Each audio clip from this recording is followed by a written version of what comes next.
Hey, good to have you here. Johnny Palmer, pastor of Calvary Baptist Church, the Grace Place. Woo! Sure is good to be saved, isn't it? Well, having a little trouble here with my sound system, so I don't know how this is going to work out, but we'll give a shot at it. Okay, we're in the book of Ecclesiastes. We've come to chapter 10, verses 1 through 20. I read a true story that took place out in San Francisco. And a man wanted to rob a downtown Bank of America. So he walks into the branch and he writes a note. This is a stick up. Put all your money in this bag. And it is spelled I-Z. Stick up is S-T-I-K-K-U-P. Money is M-U-N-Y. Anyway, while standing in line, waiting to give the note to the teller, he began to be a little worried that somebody may have observed him as he was writing this note. So he left the Bank of America, crossed the street to the Wells Fargo. Well, after waiting there a few minutes in line, he handed the note to the Wells Fargo teller, and she read it, and surmising by his spelling that he wasn't the brightest light in the harbor, she told him, said, "Sir, I can't accept this note because it's written on a Bank of America deposit slip. You'll have to either fill out a Wells Fargo deposit slip or go back to the Bank of America." Well, man said okay. So he left the Wells Fargo and headed for the Bank of America. And a few minutes later, the police arrived and arrested him as he was waiting in line back at the Bank of America. Well, life has no shortage of fools. And part of the vanity of life is that we have to deal with them. And to be honest, a lot of times those fools are in their own mirror. So we've got the vanity of having to put up with the nitwits of life.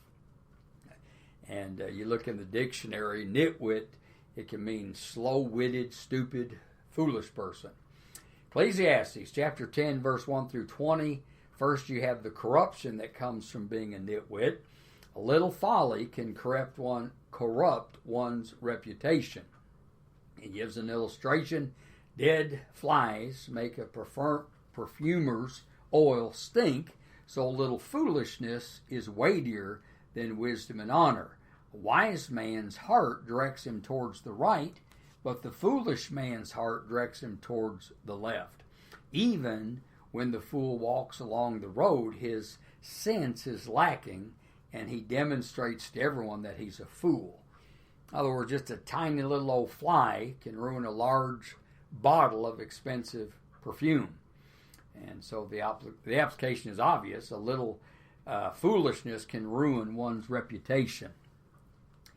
A dog owner, Peggy Ranger, she dropped off her 6-year-old dog at this. It's called the Montreal Dogs. It's kind of a popular daycare for dogs. And anyway, Peggy needed Stanley to be watched for a few hours. Well, soon after dropping him off, Peggy got an urgent call from this place telling her that her dog had run away. And for a full week, the owners and the employees at this dog clinic searched for Stanley, named her dog, and so did Peggy and her families. Anyway, they put up like over 400 posters and a reward of like $5,000. And I mean, they looked everywhere, under cars and in dumpsters and railroad tracks and so forth. And they even put up notices online, local newspaper. The owners phoned Peggy every day, offering her encouragement and support. Peggy's sister told the media, "We went through hell thinking someone had kidnapped him, sold him into a pharmaceutical company, all the terrible things you think about when a dog's lost." Well, after a week, Peggy called a nonprofit pet retrieval rescue organization for help, and once they told the Montreal Dogs owners that they would bring a special tracking dog and would be looking at surveillance tapes from a business across the street, the owners confessed that they lied about this lady's dog, Stanley. In reality, he'd been mauled to death by at least 4 large dogs. And the owner told reporters that they had lied to spare Peggy's pain of knowing her dog had suffered such a terrible death. Of course, Peggy is suing the company, and the owners of this kennel said in retrospect it would have been best to tell the truth. Well, that's a pretty good example of how a little foolishness can cause somebody to lose their reputation. Then we see that a little corrupt folly corrupts rulers. We have the ruler, a foolish ruler abuses his power. This is in chapter 10, verse 4 through 7. It says, if the ruler's temper rises against you, do not abandon your position, because composure allays great offenses. So, in other words, if a ruler is offended, don't panic. Sometimes they have a temper tantrum, and just calmly hold your ground and wait, and pretty soon the anger will subside. Proverbs 16:14, the fury of a king is like messengers of death, but a wise man will appease it. So a foolish ruler abuses his power. A foolish ruler's position is absurd. Verse 5, there is an evil I've seen under the sun, like an evil which goes forth from the ruler. Folly is said in many exalted places, while rich men sit in humble palaces.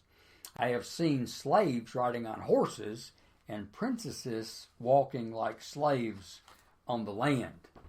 Most of us probably remember the movie Sound of Music. Liesel is the older girl in the Von Trapp family. Young Austrian named Rolf likes her. And when we meet Rolf at the beginning of the movie, he's kind of a submissive messenger boy. Then the Nazis move into Austria, take it over, and Rolf becomes one of Hitler's youth and is given a whistle with a little authority. Of course, suddenly he has more power than Captain Von Trapp. And when you're watching the movie, it's almost silly. Here's this great, powerful man, this Captain Von Trapp, and he's being ordered around by this nitwit boy. Well, that's the way life often works. The fool ends up in a place of authority. Well, we have the consequences of being a nitwit in verses 8 through 11. He who digs a pit may fall into it, and a serpent may bite him who breaks through a wall. He who quarries stones may be hurt by them, and he who splits logs may be endangered by them. If the axe is dull and he does not sharpen its edge, then he must exert more strength. Wisdom has the advantage of giving success. If the serpent bites before it's being charmed, there's no profit in the charmer. So the whole point is the fool is on a self-destructive path. He lives carelessly. He doesn't realize that the consequences to such an unthinking life are not in his favor. I think one of the most insightful movies anyway, remember the movie Groundhog Day?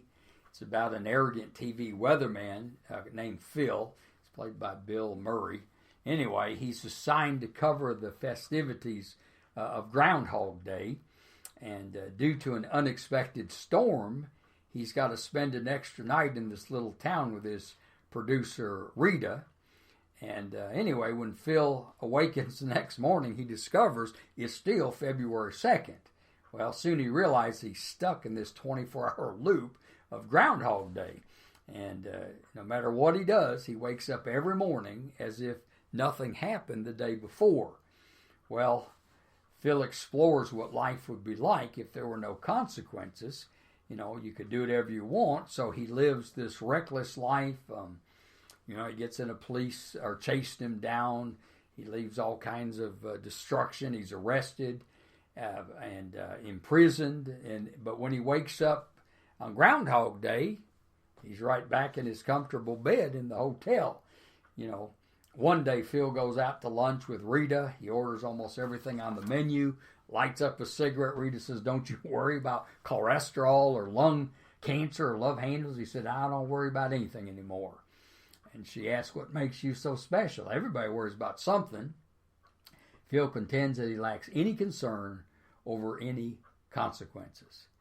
Well, that's the movies, but in the real world, in real life, there are consequences to foolish actions.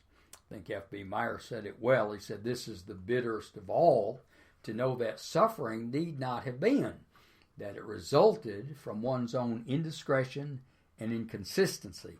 That is, it's the harvest of one's own sowing. Ah, me," he said, "that is pain." And all of us can identify with that. So the consequences of being a nitwit, and then the characteristics of the nitwit, verses 12 through 19, their language is foolish. Verse 12 says, "Words from the mouth of a wise man are gracious, while the lips of a fool consume him.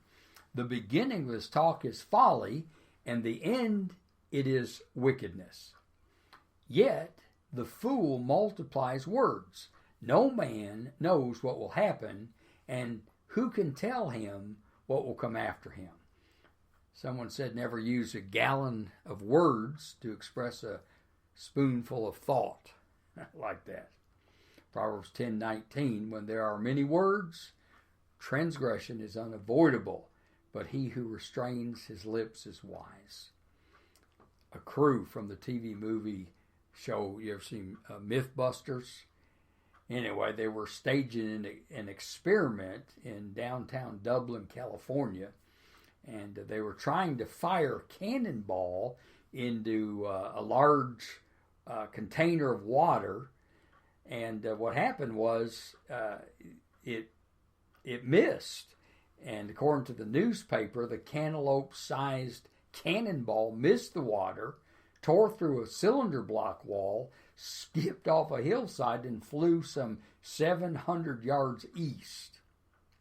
Well, that didn't end the damage. The cannonball bounced in front of a home, ripped through the front door, raced upstairs and blasted through a bedroom, and then it exited the house, leaving a perfectly round hole in the stucco, and then it crossed a 6-lane road, took out several tiles of the roof of a house, and finally slammed into a family's Toyota minivan. And regarding the power of the stray cannonball, the owner of the minivan said, "It's shocking. Anything could have happened." And a spokesman from the local sheriff's department said, "Crazy, crazy, crazy. You wouldn't think it was possible." Well, stray words also have tremendous power to rip through the community and lives.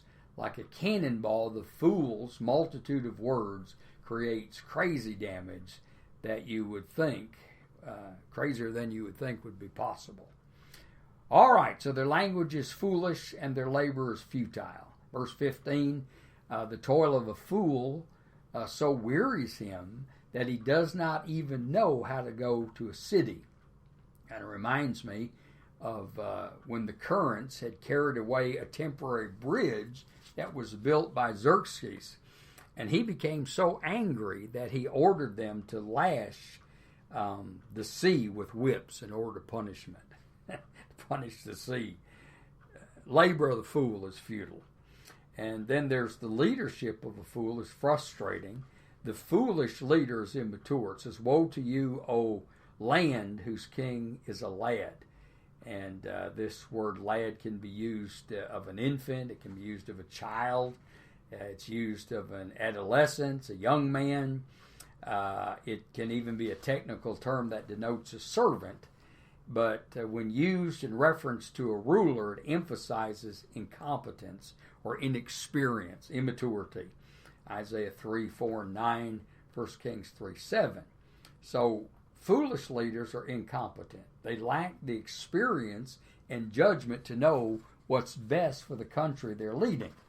And the saddest part is that incompetent people think they're competent. Researchers, David Dunning of Cornell University, said that people who are incompetent are more confident of their abilities than competent people. And that's why you can have these politicians that are talking like fools and are totally incompetent, but they're confident about everything they say. Just because somebody says something with conviction doesn't mean what they say is right. The foolish